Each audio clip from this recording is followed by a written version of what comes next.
may nagtanong sa akin. Hindi, joke lang. Hindi ako si Boss Ray. Idol ko yan si Boss Ray.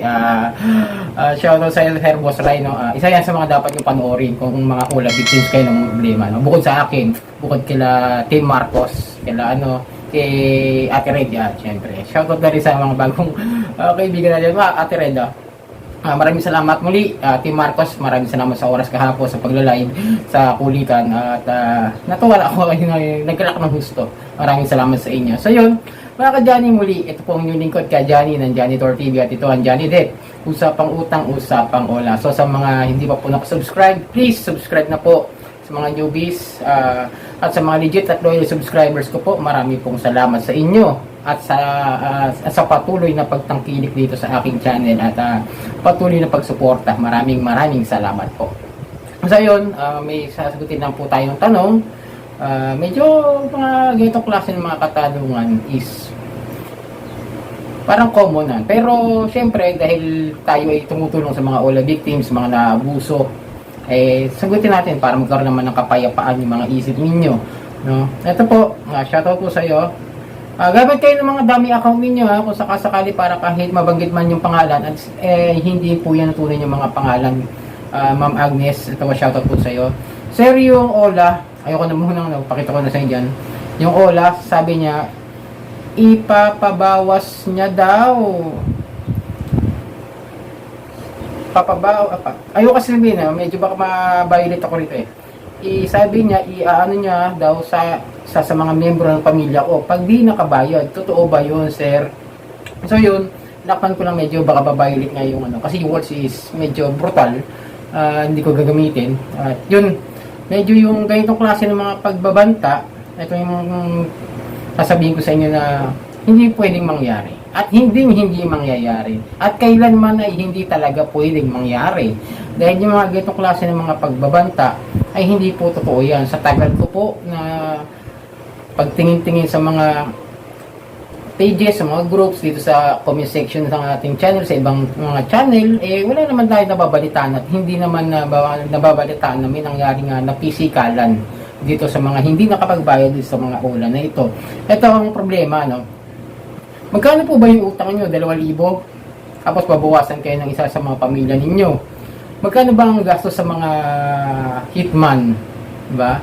Hindi lang basta hindi lang basta ganun kaliit na halagang buhay ng isang tao para bawasan ng isa sa mga miyembro ng pamilya nyo.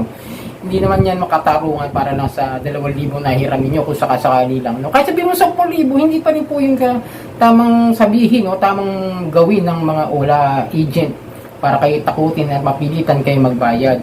Ngayon, kung may complaint kayo rito at yun nga, kung sure kayo na yung OLA na yan ang nagsabi at nagbanta sa inyo, punta po kayo sa NBI Anti-Cybercrime or sa PNP Anti-Cybercrime.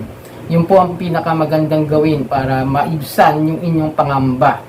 Kaysa naman po araw-araw po kayo nai-stress, nagkakaroon na kayo ng mga mental anxieties, di ba?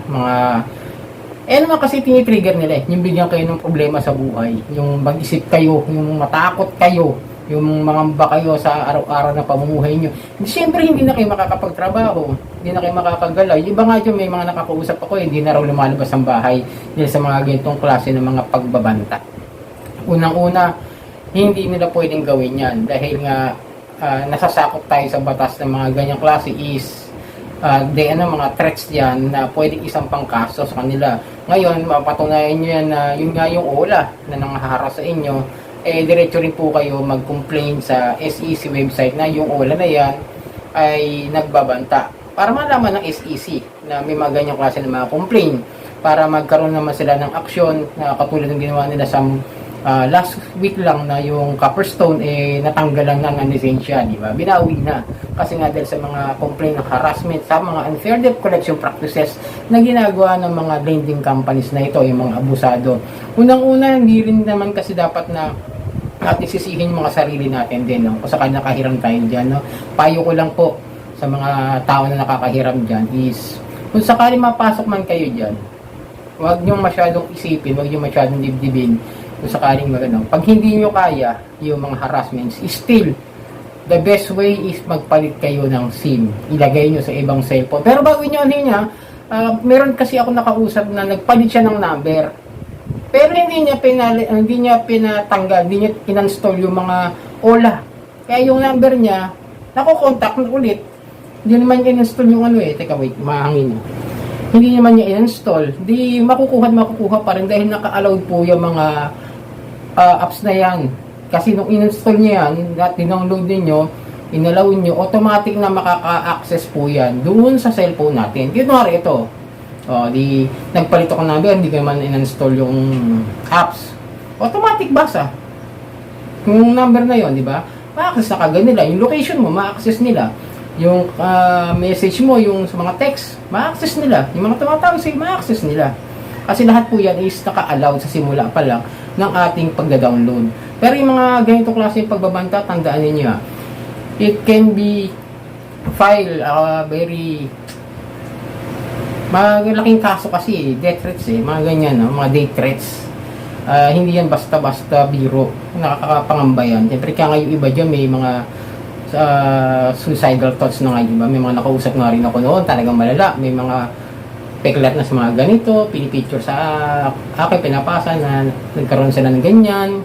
Na-ibenta nga yung isa nga parang meron ako nabasang message na hindi ko lang maalala kung saan ko siya nabuksan ko, sa page ko ba o dito sa mismo kong janitor na account. Na-ibenta raw yung bahay, kung alam daw lang niya na gano'n ang ginagawa at pwede mo palang hindi bayaran, di sana napanood na raw niya yung mga videos ko. Kahit naman sa anong videos na makakatulong sa mga OLA victims, wala tayong problema dyan. Basta as long as they can help OLA victims, di ba? Pwede natin supportahan yung mga yan para magkatulong-tulong tayo, kasi mas maganda yung tulungan kesa naman yung magkawatak-watak. At least nagkakaintindihan tayong mga OLA victims. Ako kasi, para sabihin ko sa inyo, OLA victims ako noon. Pero ngayon, OLA victim survivor na. OLA survivor na ako.